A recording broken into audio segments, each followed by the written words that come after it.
Gaza की हर गली और कूचे में इजरायली सेना के युद्धक टैंक और सैन्य वाहन हमास के लड़ाकों की तलाश में घूम रहे हैं और ऊपर से इजरायली एयरफोर्स इन टैंकों की अगुवाई कर रही है।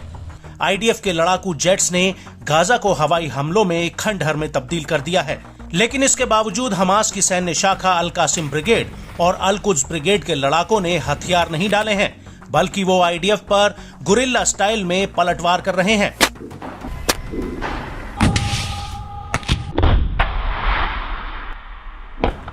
जिसकी तस्दीक हमास का ये वीडियो कर रहा है, जो दक्षिणी गाजा के खान यूनिस शहर के बाहरी इलाके का है। इस वीडियो में साफ दिख रहा है कि अल कुद्स का लड़ाका कैसे खंडहर में तब्दील हो गए एक मकान में सीढ़ियों से चढ़कर इजरायली सेना के एक वाहन पर रॉकेट लॉन्चर से हमला करता है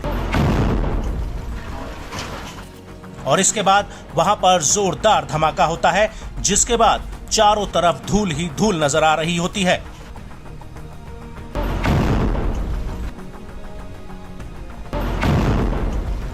और इसी वीडियो में अल कुद्स का एक और लड़ाका एक मकान में छिपकर दूर गली में खड़े आईडीएफ के टैंक पर घात लगाकर रॉकेट से हमला करता है,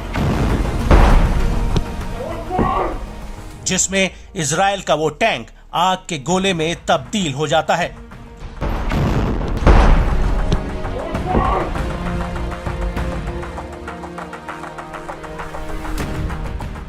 इसके बाद अल कुद्स का एक दूसरा लड़ाका एक मकान के पीछे खड़े आईडीएफ के टैंक पर जोरदार हमला करता है। हालांकि वीडियो में दिख रहा है कि शायद आईडीएफ का टैंक भी एक गोला दागता है, लेकिन उसके साथ ही अल कुद्स का लड़ाका उसके ऊपर रॉकेट दाग देता है।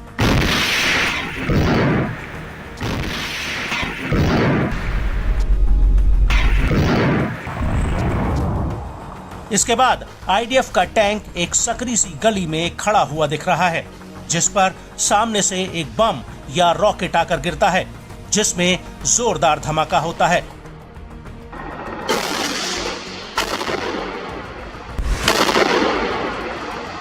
इसी वीडियो में आगे आईडीएफ के एक और टैंक पर अल कुद्स का लड़ाका एक मकान में छिपकर टूटी हुई दीवार के बीच से रॉकेट फायर करता है।